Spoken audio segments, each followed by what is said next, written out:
দুবার বিয়ে করতে যায়, যদি তার সাথে একটা সন্তান থাকে সেটাকে নিয়ে ওই স্বামীর সাথে, নতুন স্বামীর সাথে সংসার করে। এটারে আমাদের দেশে কয় আত্মা পোলা, মানে হাতে ধরে যে পোলা নিয়ে যায়। তা আওয়ামী লীগ হলো মুসলিম লীগের আত্মা পোলা। বেনজিরকে দেখেছি, আজিজকে দেখছি, মিয়াভাইকে দেখলাম, এরপরে দেখতেছি আপনাকে দুই প্রতিমন্ত্রীর নামে অনেক কিছু লেখা হইতেছে, মতিউর দেখলাম, ছাগল কাণ্ড ইত্যাদি জনগণ দেখতেছে। আপনাদের সাবেক পররাষ্ট্রমন্ত্রী মোমেন সাহেব একটা কথা বলছে যে ভারত যদি সাথে না থাকতো তাহলে আওয়ামী লীগের 12টা হয়ে যায়। গদির আশায় ভারতের পাও ধরছেন। এখন 8 তারিখে যাবেন চীনে, চীনের থেকে এসে দেখবেন আপনার গদিও নাই। আপনারা তো জাতপাত কিছুই মানেন না, যেখানে রাইট সেখানে কাইট। আপনাদের হলো এই স্বভাব। আজকে যে বক্তব্যটা নিয়ে এসেছেন, আমাদের দেশে একটা বিখ্যাত কাব্যগ্রন্থ আছে মধ্যরাতের অশ্বরাহী। এটা যদি কেউ পড়ে থাকেন তাহলে আপনি সদুত্তরটা পেয়ে যেতেন। তারপরে যখন প্রশ্ন করেছেন সেজন্য উত্তরটা এরকম, মধ্যরাতে ফখরুল আর গয়েশ্বর কোথায় যায়। এই বিষয়টা প্রথম দুইজন ব্যক্তি জানে, একজন হলো শেখ হাসিনা, আরেকজন হলো ওবায়দুল কাদের। এই দুইজন জানে যে মধ্যরাতে ফখরুল আর গয়েশ্বর কোথায় যায়। মিডিয়া এবং দলের নেতা কর্মীরা সেটা জানতে পারে পরের দিন, কারণ পত্রিকায় লেখে ফখরুলকে, গয়েশ্বরদেরকে ডিবি কার্যালয়ে নিয়ে আসা হয়েছে, সেখান থেকে তাদেরকে কোর্টে চালান করা হয়েছে এবং 7 দিনের রিমান্ড চাওয়া হয়েছে। এই ধরনের যখন মিডিয়া এবং সামাজিক যোগাযোগ মাধ্যমে খবরগুলি আসে তখন আমরা নেতা কর্মীরা জানতে পারি। তো মধ্যরাতে কোথায় যায় সেটা শেখ হাসিনা, ওবায়দুল কাদের সবাই আগে জানে, কর্মী নেতারা জানারও আগে উনি জানেন। সেহেতু এই বিষয়ে আর আমি দ্বিতীয় কোনো কথা বলতে চাই না। আবুল কালাম আজাদ ভাই বলছেন যে একটা কথা বলছেন, সেটা হলো যে আমেরিকা ওনাদের সাথে ভালো সম্পর্ক নির্বাচনের পরে করেছে, আগেও তাদের ভালো সম্পর্ক ছিল। আবার মাঝখান দিয়ে বলছে পিটার হাসকে নিয়েও কিছু কথা বলছে। পিটার হাস তো সেদিন আপনাদের মন্ত্রীর সামনে বলছে বিরোধিতা করার নাম বিশ্বস্ততা হারানো নয়। এ কথার বাংলা অর্থ যদি না বুঝেন তাইলে তো আর আমাদের বলার কিছু নাই। আপনার ওবায়দুল কাদের যখন নাকি ডোনাল্ড লু আসলো বাংলাদেশে, তখন তিনি বললেন সম্পর্ক উন্নয়নের জন্য আমেরিকা আমাদের সাথে বিভিন্ন বিষয়ে একসাথে কাজ করতে চায়। যখন জেনারেল আজিজরে স্যাংশন দিল তখন ওবায়দুল কাদের বলল আসলো সম্পর্ক উন্নয়ন করার জন্য, মধ্যরাতে আমাদের বিরুদ্ধে স্যাংশন দিয়ে দিল। স্ববিরোধী কথাবার্তা বলার যুক্তি আছে বলে আমি মনে করি না। মানে বাংলাদেশে কি সব মধ্যরাতেই হয়? মধ্যরাতে নির্বাচন? হ্যাঁ, মধ্যরাতের অশ্বরাহী এই গ্রন্থটা যদি পড়েন তাহলে আপা বুঝতে পারবেন যে এটার মধ্যে সবকিছু লেখা আছে। আমি অনুরোধ করব আপনার মাধ্যমে জনগণকে ও দর্শকদেরকেও যে এই বইটা যেন একটু ওনারা সবাই দেখেন বা পড়েন। একটা কথা এই আজাদ ভাই না, এরা আওয়ামী লীগেরা বলে, প্রায় বলে, আমরা শুনি। তা আমাদের যারা নেতৃবৃন্দ তারা সেভাবে সঠিকভাবে বলতে পারে না। সেটা হলো যে বিএনপির জন্ম নিয়ে কথা ওঠায়।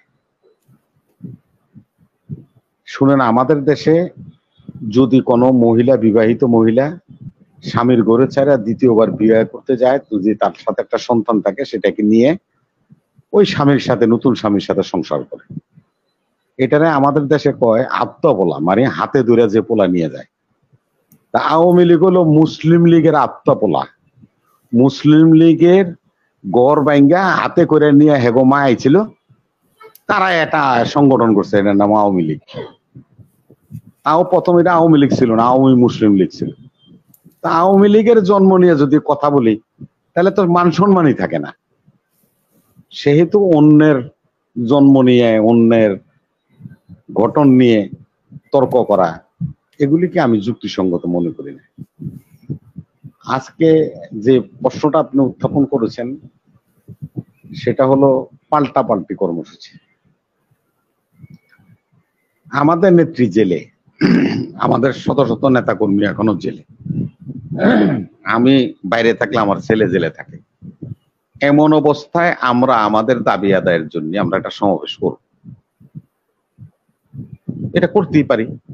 এটা ওনাদের নেত্রী যদি জেলে থাকতো, ওনাদের নেতারা যদি জেলে থাকতো, ওনাদের সন্তানরা যদি জেলে থাকতো, ওনারা যদি এই ধরনের একটা কর্মসূচি থ্রো করতো বা করতো, আমরা এটাতে সহমর্মিতা প্রকাশ করতাম জনগণ যে করতেই পারে। তা আমরা করলাম হলো এই জন্যই। তো আপনারা যে আজকে সমাবেশটা করলো এটা কি জন্য? জেলে যাওয়ার সময় হয়েছে, এই আতঙ্ক থেকে আপনারা আগেই রাজপথে নেমেছেন। কারণ বাহিনীগুলি শুরু হয়েছে এবং আপনাদের কোর্স শুরু হবে। দেখেন আস্তে আস্তে সবাই কিন্তু পেন্ডোরার বাক্স খুলছে। বেনজিরকে দেখেছি, আজিজকে দেখছি, মিয়াভাইকে দেখলাম, এরপরে দেখতেছি আপনাকে দুই প্রতিমন্ত্রীর নামেও অনেক কিছু লেখা হইতেছে। মতিউর দেখলাম, ছাগল কাণ্ড ইত্যাদি জনগণ দেখতেছে। আপনাদের সাবেক পররাষ্ট্রমন্ত্রী মোমিন সাহেব একটা কথা বলছে যে ভারত যদি সাথে না থাকতো তাহলে আওয়ামী লীগের 12টা বেজে যেত। আওয়ামী লীগের বাংলাদেশের খবর হয়ে যেত, বাংলাদেশের খবর হতো। আরে বাংলাদেশের কি খবর করব? ভারতে মালদ্বীপের লোকে পারে না, 1300 কিলোমিটার জায়গার দেশ কান্দুরা শূন্য বের করে দিছে। আওয়ামী লীগের 12টা বেজে যেত। কথাটা বলতে পারে না আর কি ভালো করে। কথাটা হলো আওয়ামী লীগের 12টা বেজে যেত। এই কথাটা থেকে এটাই বোঝা যায়, প্রতীয়মান হয় যে আওয়ামী লীগদের ডাম্পিং স্টেশন হলো ভারত, হয় জীবিত আর নাইলে মৃত। জীবিত হলে তো আপনি ওখানে পালায় গেলেন, আবার মনে করেন যে মৃত হলে মনে করেন যে আনারার মতো বক্সবন্দী হইলেন, কিমা বানাইলো, হাড্ডি পাইলেন না, কিমা পাইলেন না, আরো কি জানি পাওয়া গেল না। এই যে অবস্থা আওয়ামী লীগের যে পলানোর জায়গাটা, সেটা যদি ভারত অ্যাক্সেস পয়েন্টটা না থাকতো তাইলে অনেকে আওয়ামী লীগই করতো না, আওয়ামী লীগ ছেড়ে দিত। এটা আছে বলেই সাহস করে আওয়ামী লীগ করে। অপেয়ারে আপা আপনি একটা কথা বলছিলেন যে আজাদ বাইরে খুব সুন্দর দেখা যায়। এটা দেখা যাওয়ার একটা কারণ আছে, সেটা হলো আমাদের দেশে যখন নাকি ছেলে মেয়েদের বিয়ে না, ছেলে মেয়েদের বিয়ে হয় তখন গায়ে হলুদ ছোঁয়া দেয়। দেখবেন আপনার হলুদটা লাগানোর পরে ওই বরের চেহারাটার মধ্যে একটা গ্লেজ চলে আসে। আর আমাদের বাংলাদেশের কিছু লোক আছে যারা নির্বাচন করে বা নির্বাচনে খাড়ায়, প্রার্থী হয়, নির্বাচনের প্রার্থী হলে অটোমেটিকই চেহারার মধ্যে একটা গ্লেজ এসে যায়। তো এই কালামবাইয়ের নির্বাচনে দাঁড়াইছে তো হলুদ ছোঁয়া লাগছে, এই জন্যই তার চেহারা একটু গ্লেজ বেড়ে গেছে। আজকে যে বিষয়টা নিয়ে আমরা কথা বলার দরকার ছিল, অত্যন্ত গুরুত্বপূর্ণ, সেটা হলো এই দেশের দুর্নীতিতে ছেয়ে গিয়েছে। বাহিনী বলেন, আমলা বলেন, আমার মতো সাধারণ কর্মী বলেন, যেখানে হাত দিবেন সেখানেই আপনার দুর্নীতি। দেখেন একটা কাকতালীয় ব্যাপার, নাজমুল ভাইও আছেন, কালাম ভাইও আছেন। কালকে আমি একটা নিউজ দেখলাম। নিউজ হলো যে অযোধ্যাতে মসজিদ ভেঙে যে রাম মন্দির করা হয়েছে, 6 মাসের মধ্যে রাম মন্দিরে ফাটল ধরছে। আবার পাশাপাশি আমাদের বাংলাদেশের নিউজ পেপার গুলিতে নিউজ আসলো রংপুরের হাসিনা সেতু ফাটল ধরছে, যেখানে 100 বছরের গ্যারান্টি ছিল, 6 বছর পরে ওই সেতুতে ফাটল ধরছে। তার মানে দেখেন কি যে কি সুন্দর মিল আপনাদের সাথে। এদিকে হলো রাম মন্দিরে ফাটল ধরে, আর এদিকে হাসিনা সেতুতে ফাটল ধরে। আপনারা আওয়ামী লীগ বাংলাদেশে অভিশপ্ত একটা নাম, যারা জাত পাত গোষ্ঠী ধর্ম কর্ম মিত্র কিছুই বুঝে না, যার তার সাথে বন্ধুত্ব করে। আজকে আপনাকে একটা কালাম ভাই আমি কথা বলি, আপনারা বলছেন তো হৃদয়ে লাগে এই সমস্ত কথা। আমি সুখের আশায় ঘর ছাড়লাম, ঘরে এসে দেখি আমার স্বামীও নাই। গদির আশায় ভারতের পাও ধরছেন,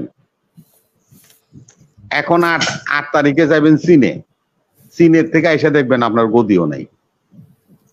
আপনারা তো জাতপাত কিছুই মানেন না, যেখানে রাইট সেখানে কাইট, আপনাদের হলো এই স্বভাব। আজকে বলছেন সবাই সহযোগিতা করতে আসছে, কি সহযোগিতার জন্য আসছে? তারা আমাদের দেশে ব্যবসা করতে আসে। ক্লাইভ লয়েড, ইংরেজরাও আমাদের দেশে ব্যবসা করতে আসছিল, 200 বছর শাসন করে গিয়েছে। আজকে বাংলাদেশ কি কারো বাপের দেশ? 30 লক্ষ শহীদের রক্তের বিনিময়ে দেশটা স্বাধীন হয়েছে। আমি আজকে হিসাব করে দেখলাম 886 কিলোমিটার বাংলাদেশের জায়গা, যেটা আপনি করিডোর হিসাবে রেলের করিডোর হিসাবে ভারতকে দিবে। আমি হিসাব করে দেখলাম 18 কোটি মানুষের প্রত্যেকের 1% করে জায়গা এখানে ভাগে পড়ে। আজকে আপনার হাসিনা আক্তার আপনার টিভির মাধ্যমে আমি প্রিয় দর্শক শ্রোতা দেশবাসীর উদ্দেশ্যে বলতে চাই, এই 1% জায়গার ভূমির যে মালিক আমরা 18 কোটি মানুষ, প্রত্যেকে 30 লক্ষ শহীদের রক্ত স্নানিত এই ভূমি। এই ভূমি কারো বাবার না। এই ভূমি যদি কাউকে দিতে হয়, জনগণের কাছে ম্যান্ডেট নিতে হবে, জনগণের কাছে জিজ্ঞাসা করতে হবে। তার আগে এই ভূমি কাউকে রেজিস্ট্রেশন করার ক্ষমতা আপনার নাই, কারণ এই ভূমির একক মালিক আপনার না। আপনার 1% শেখ হাসিনাও মালিক, ওবায়দুল কাদেরও মালিক, আমিও মালিক, কলিমুল্লাহ ভাইও মালিক, কালাম ভাইও মালিক। তাইলে যারা যারা এই সম্পদের মালিক, তাদের সাথে কোন রকম কথা না বলে, তাদের সাথে কোনো ধ্যান দরবার না করে দেশের মাটি অন্যের কাছে বিক্রি করে দিবেন, সেটা আমরা সহ্য করে নিব না। ধন্যবাদ।